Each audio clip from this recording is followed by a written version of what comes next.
Alrighty, everyone. Thanks for joining us for this appcast. I'm KSAT meteorologist Sarah Spivey, and I am officially fiesta'd out. I've got the flower crown and everything. I put digital confetti on these graphics. We are going to walk through your forecast because, yes, there is the chance for some storms over the next several days, and there's also the small chance that they could impact the parades too. So let's go ahead and start you off with what's going on out there right now and what we're watching.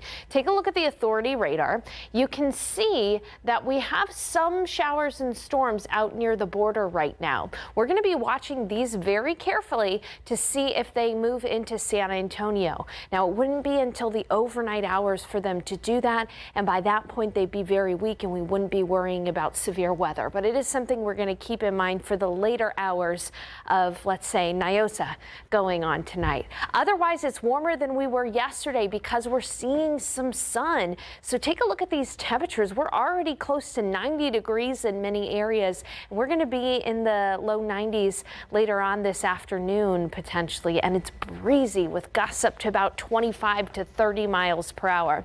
But like I said, tonight is the first night of Niosa. So let's bust out the chicken on a stick wheel of weather for the first night of Niosa. One of our managers, Sean, really likes this graphic. He's over there in the corner. So this one's for you, Sean. What's it going to do? It's going to be warm but doable for the first night of Niosa tonight. Now, the following couple of nights, we're going to have to be on alert for isolated storms. Let's go ahead and take a look at that Niosa forecast tonight from 5:30 to 10:30. You can see that we're going to be in the upper 80s as the night's kicking off, but by the end of the evening it'll be in the upper 70s. Notice too that I've added a small chance for rain by the end of the evenings, that 20% chance by 10 o'clock for a few stray showers, and it's going to be breezy too. Winds from the southeast gusting up to 30 miles per hour, even though the winds are just going to be about 15 miles per hour sustained. And here's a look at that future cast for that small chance tonight. This is tonight at about 7 o'clock. Again, remember, we're going to be watching out west for some showers to see if they can hold on to San Antonio. That is the possibility later on tonight, and it would really only be sprinkles, kind of like what we saw last night. Now, by tomorrow morning, we're going to wake up and we're going to see some drizzle in the area. So some patchy drizzle as you're getting ready to go out to work or take the kids to school early tomorrow morning. Then this is important. How quickly are we going to see the sun shining? I do think skies are going to clear somewhat, but a little meteorology 101, storms, before they form, they love sunshine. The sunshine fuels those showers and storms. So if we can get some sun tomorrow quickly in the afternoon, that increases our chance for storms in the late afternoon and evening hours. And this one particular forecast model shows an example of what could happen tomorrow right around dinner or the evening commute. One or two storms is likely going to pop up. Coverage is not going to be great, but we're looking at one or two storms popping up potentially in the afternoon and evening hours. And if those storms can get going, they could very easily become strong or severe. In fact, the Storm Prediction Center agrees with that forecast, and this is issued by the Storm Prediction Center. In this orange color, that's where we're seeing higher risk for severe weather tomorrow. So up I-35 toward Waco, Dallas, into Oklahoma City. But you'll notice San Antonio is on the tail end of that 1 out of 1 to 5 risk for severe weather. It's a very conditional forecast. What do I mean when I say conditional forecast? I mean conditions have to be right for there to be a storm. And that condition is if we see sun quick. And I think of conditional forecasts as if-then statements. So if 30% a storm develops, then it could have hail and gusty winds on Wednesday. And that tomorrow night would impact Niosa. Again, 30% chance early in the evening for a storm to pop up that could be strong or severe. So keep that in mind.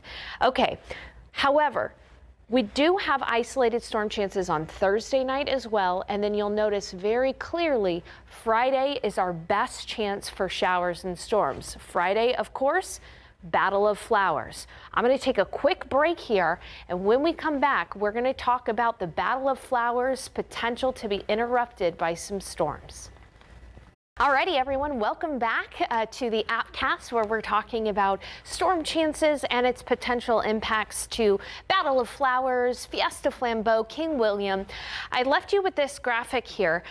Friday, we have a 50% chance for showers and storms. And I want to talk about how that could potentially impact the parade. So let's take you through the future cast again. This is a look at Thursday night. Thursday night, once again, we're going to be watching out to the west to see if storms move into San Antonio. Thursday, our chance for storms is 30%. But Friday is the day that we're going to see a cool front move through. And our storm chances in San Antonio are going to depend on the speed of that front. And this is something that is still in question. Now, what we do think will happen right now is that that front is going to move through San Antonio in the evening. This is Friday at 7 p.m. This is the most likely scenario, an evening front. And that means storms are most likely after the Battle of Flowers parade. So the Battle of Flowers parade is going from 10 to 1 p.m., 10 a.m. to 1 p.m. on Friday. And in this scenario, those storms would be after the parade wraps up. However, there is a world in which that front could speed up. And if that front speeds up and moves through in the middle of the day, if we get a midday front, then storms would be likely during the Battle of Flowers parade. Again, 10 a.m. to 1 p.m. Putting it all together for you, what do we actually think is going to happen for Battle of Flowers? Well, the odds favor storms after the parade. And so that would mean that the parade would just be humid with some patchy drizzle. You wouldn't necessarily be sweating, but it could be kind of just damp in some areas. So humid with some patchy drizzle. What are we watching for, though? We're watching for that earlier cold front arrival, because if it moves in earlier, that would mean that we would have storms during the parade from 10 a.m. to 1 p.m. There is a lot for us to refine in this forecast, and we're still 3-4 days away from the parade itself. So we will continue to keep you posted about that. But just to put everything together for you, again, to tomorrow, there's a small 30% chance for a stray shower storm that could become strong or severe. Same story with Thursday as well. So Niosa, tomorrow night and Thursday night could be interrupted by 1 or 2 stray showers or storms. Otherwise, it's going to be warm. High temperatures near 90 degrees. For Friday, there's a 50% chance for showers and storms, the highest chance of Fiesta for us to see storms. I'm leaning toward this happening a little bit later in the day, which means that Battle of Flowers would be okay. And you might be wondering, okay, well, what about King William Fair? What about Fiesta Flambeau? Some of those showers and storms could linger into Saturday morning, which would potentially impact the King William Fair, but that chance is only 30%. A lot less chance for that to happen. Odds are by Fiesta Flambeau, things would clear out for us either way. So I think Fiesta Flambeau is going to be okay. And then Sunday, we've only got a 20% chance for an isolated shower or storm. So as you can tell, we are continuing to keep you posted. We are watching things very carefully. The big question is, what time will that cool front move through? One thing you can do to make sure you stay up to date with the forecast, continue to check back in with us. Make sure to have that KSAT Weather Authority app handy. If you're watching the app right now, you already get kudos, you already get points. I'll give my flower crown to you. Otherwise, again, we're going to continue to keep you posted.